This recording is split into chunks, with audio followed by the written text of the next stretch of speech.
Greetings and welcome back to my series, Side Effects of Waiting. This episode is called Stop Playing the Fat Friend. And just to be clear before we get into it, the fat friend is not a body type. It is an archetype. It is a set of behaviors. It is a way of being that can apply to people of varying and all shapes, sizes, heights, socioeconomic backgrounds, abilities. It's across the board. It is not about your body type, though, as communicated through media, TV and movies, the fat friend is usually a larger person or a person with a fat body. That set of behavior applies in real life across the board. So without further ado, here we have in the thumbnail characters for some of my favorite TV shows and movies. And on the left side under the not the are the characters that, though they had bigger bodies, they were not the fat friend, or they did not play the fat friend role. They all had dreams and purposes and goals they were going towards. They all had love interests. They all had boundaries with people, whether, they were fair boundaries or not. They all had boundaries. I especially love Queen Latifah because though we've always seen her in what society would deem a bigger body, she has never played necessarily the fat friend. And if she does to an extent before the end of the movie, she turns it around and becomes a self-possessed person who is living out their dream and being who they want to be in the world and not deferential to anybody. Mindy Kaling, in her role in the Mindy Project, she probably took it to a far extent, her self-possessiveness or self-centeredness, but it was really refreshing to see a larger body in such a role where she was the main character and the star of her own life. America Ferrera in Ugly Betty, I loved that show.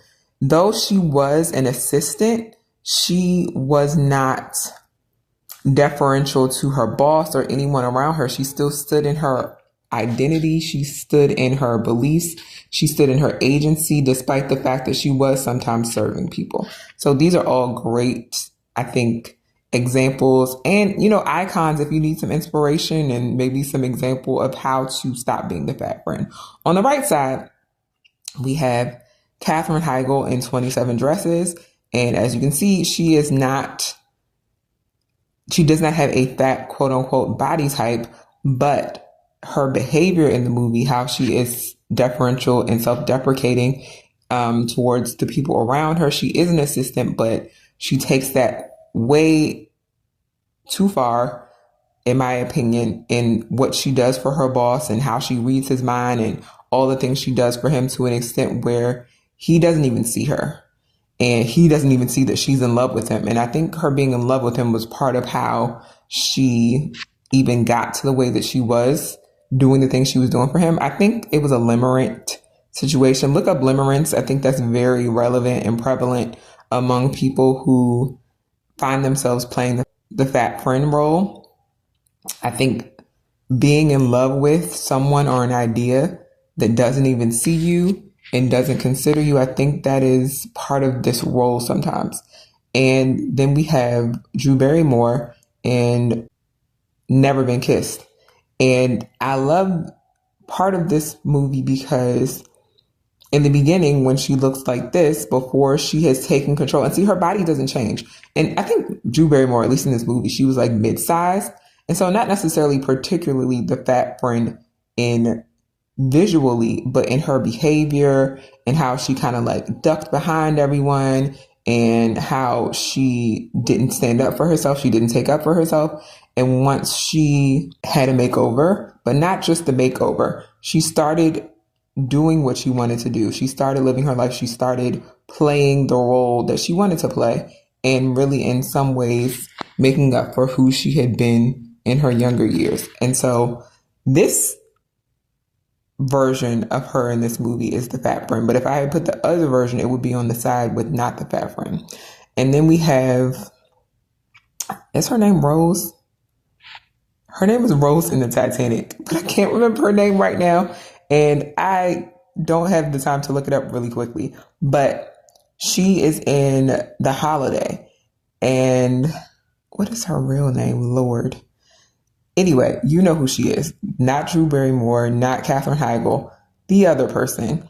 She just seems like a lovely person in real life, but in this role in this movie, and I don't know that this really mirrors her roles in other movies, she definitely plays the archetype of a fat friend where she is in a limerent relationship, if you will call it that, with someone that she works with who is also in relationship with someone else. She does all of these things for him. She buys him gifts. He doesn't see her. He doesn't really like her. He uses her, and she goes away and gets away from her life after she finds out that this person she's in a limerent exchange or interaction with is engaged to someone else. And while she's away, she meets this older man, who says, "You are a leading lady, but for some reason you're acting like the best friend role." And she said she had been in therapy for years and no one had ever explained that to her. And I think that is a lot of people, a lot of women especially. And so, yeah, these are the characters and just my own lived experience that I have used to come up with this idea and this charge to stop being the fat friend.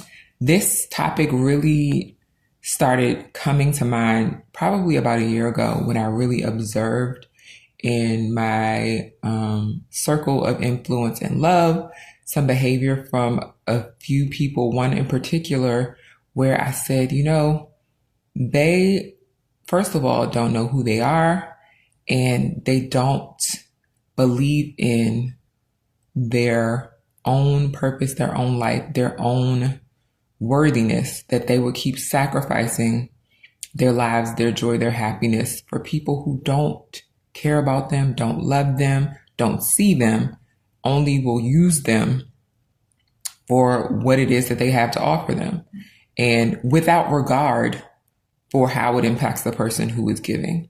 And it really bothered me. And I think I had this conversation with them, and now I'm having this conversation with you because it's definitely something that I have dealt with in seasons of my life, especially before I lost the weight. But even after I lost the weight, I was still playing the fat friend. Oh, I didn't get to that part. So this series is based on my learnings, my stories, my tips and tricks from my health journey of over 23 years of losing over 100 pounds. And so, yeah, I've learned so much. And so basically, the fat friend, synonyms for fat friend: overgiver, self-deprecating funny girl or comedian, people pleaser, martyr, doormat, pushover, butt of jokes. And you can see this archetype very prevalently in entertainment and TV and movies, especially from the 80s and 90s when I grew up, and the early 2000s. I'm going to do a series about entertainment and fashion and influences from the early 2000s that were really, really detrimental to those of us who came up and came of age in those eras, regarding our body negativity, because body positivity is really an advent, and it's actually going away now, of a later time after we had already really formed our self-esteem and confidences in a time that was so toxic for people who fit outside of a very, very small margin and narrow margin of what thinness was, of what beauty was, of attractiveness, desirability, etc.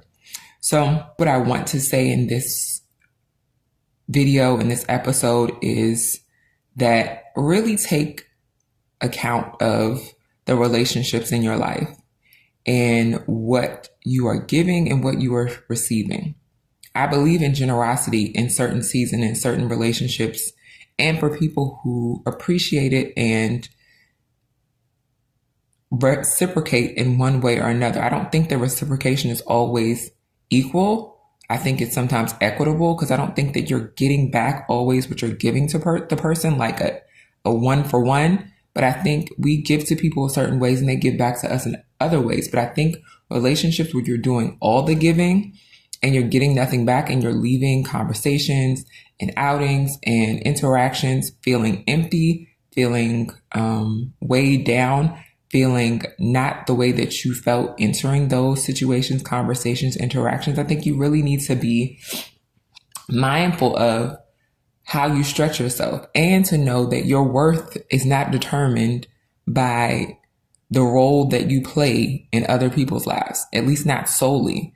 It's great to be a great mom. It's great to be a great friend. It's great to be a great aunt, a great any of the things. But if you are doing that at the cost of being who God made you to be, of doing what you were made to do in the world, of fulfilling your purpose and finding joy, finding peace, I don't think that's what we're supposed to be doing.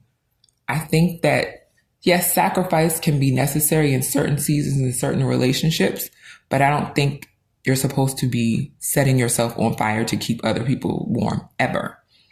Because when you're burned to a crisp and no longer here, people who have been using you and without seeing you, because anybody who really loves you and really sees you is not going to allow you to overgive, even if it's to them to the extent that it is toxic and it reduces you, especially to your demise. Really take account of who is in your life and what is in your life that is draining you and that is taking your life force from you, and you are pouring everything that you have into it to your absolute exhaustion, to your, whether that's mental exhaustion, physical exhaustion, spiritual exhaustion, but giving you nothing back. Because so often we are exhausting ourselves and pouring in to people, places, situations that are bottomless. You can give everything you have and it still will never be enough. And you're out. So why would you, to your own demise, give everything that you have to someone or something that is not going to even help? It's not going to even make a ding. It's not going to even register how much you've given and that you've given it. And I think, a lot of us get into these situations and these roles because of all the messaging that we received growing up about how we were never going to be loved or accepted or seen unless we gave and overgave to other people. We couldn't be seen, loved, or accepted just for who we were, just because we were made, just because we're God's child. But we had to always be in service to other people and their agendas and their conceptions and their expectations of who we were and what we had to give, rather than who we were created to be in the first place. So I think this is such a long conversation, and I really feel like it's something that people need support around, because I don't think this is a quick fix. I don't think that you can stop being the fat friend today. I think it's a journey. I think it's a process. I think it starts with saying no. Somebody said this years ago. They said you never really know how somebody feels about you until you tell them no. If you're always saying yes, you don't know if somebody really loves you, if they really accept you, if they really see you. When you tell them no, and sometimes I like to just say no, even when it's a yes, just to see people's reaction, because that's going to tell you if somebody's really for you. I think people who are really for you, who really love you, who really see you, they can take a no on the nose and it not impact the relationship all that much, depending on what the no is about. And I think we should always be saying no to things that take from us in ways that are hard to recoup. That are hard to recover from, that take time and effort and energy to recover from. But I think everything that we have is not to give away. Some stuff is to keep for us. I heard somebody say that what's in the cup is mine. The overflow is for me to give away. And so if you're giving what's in your cup, you don't have enough for yourself. And I think in these days and times, and even, in some of the situations and relationships we're in, you always have to be cognizant of what you are giving to yourself. And I think you honestly have to fill yourself up first, because if you are not full and you're giving out of spite and you're giving out of a feeling of having to, whether or not wanting to, you're not giving it graciously. You're not giving it in a way that people even can best receive it sometimes, because you're so burnt out and you're so overwhelmed and you're so feeling, bitter about giving these things that you didn't necessarily want or have the capacity to give, but because you said you would, or someone asked you to, you felt the need to do it. So I think the first step in this is to owning your no. First of all, finding your no. And listen, saying no when you are used to being a good girl, a people pleaser, a overgiver, saying no, it's going to not sit right. But just because it doesn't feel right doesn't mean that it's not right. It's going to hurt. And especially if people react in a way that feels bad, that is explosive, it's not going to feel good. But just because it's not good doesn't mean that it's not right.